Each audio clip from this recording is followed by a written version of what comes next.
Hopefully you had a great Thursday out there. Thanks for hanging with us for your news at 10. I'm First Alert meteorologist Chandler Jordan, keeping a close eye out on this disturbance in the tropics as it continues to drift farther to the west over Hispaniola and into Cuba while we sleep tonight and get into the start of our Friday. Now notice that this particular disturbance still very disorganized, but it is trying its best, especially as its open circulation gets over portions of warm waters, to try and strengthen as we work through the rest of Friday and into the upcoming weekend. Our latest outlook from the National Hurricane Center still keeping this particular system over Cuba for the next couple of days, and then once it makes it into the warm waters of the Gulf of Mexico, that's where we could see some rapid development of this particular system later this weekend and into the early parts of next week. That's what we'll be watching closely, and it's going to have the opportunity to develop quickly because of how slow it's expected to move. So over the weekend is how long it's expected to take to get over Cuba. Eventually we see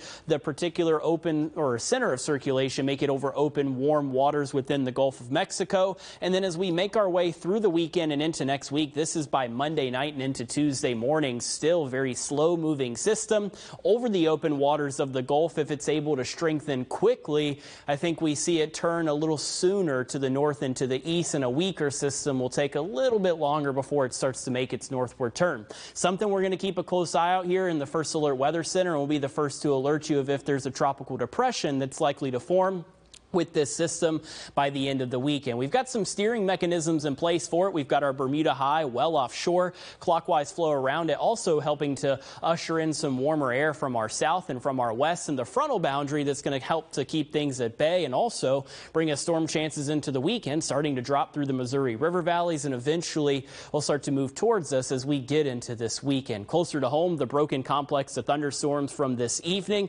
really fell apart over the mountains. Just a few clouds that are going to hang with us out there through tonight and into the starts of your Friday morning. Warm and humid if you're headed out the door early, mid and upper 70s out there for us to get our Friday started.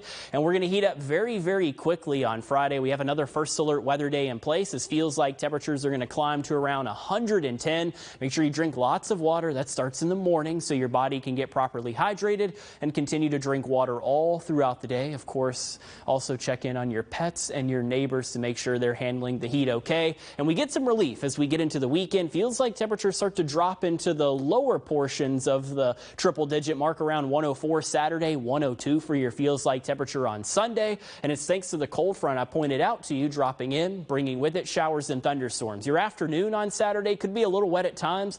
Highs only in the low 90s thanks to the shower and storm chances. And then for the back half of the weekend, more cloud cover around, more showers and storms around as well. Temperatures right around the 90-degree mark. And that's where we're hanging as we get into next week as well. All eyes on the tropics for that particular disturbance I was just showing you. It could have an impact on our forecast as we get into the early parts of next week. Regardless, a summer-like pattern for us out there. Daytime highs, Hannah, in the low and mid 90s as we head into next week.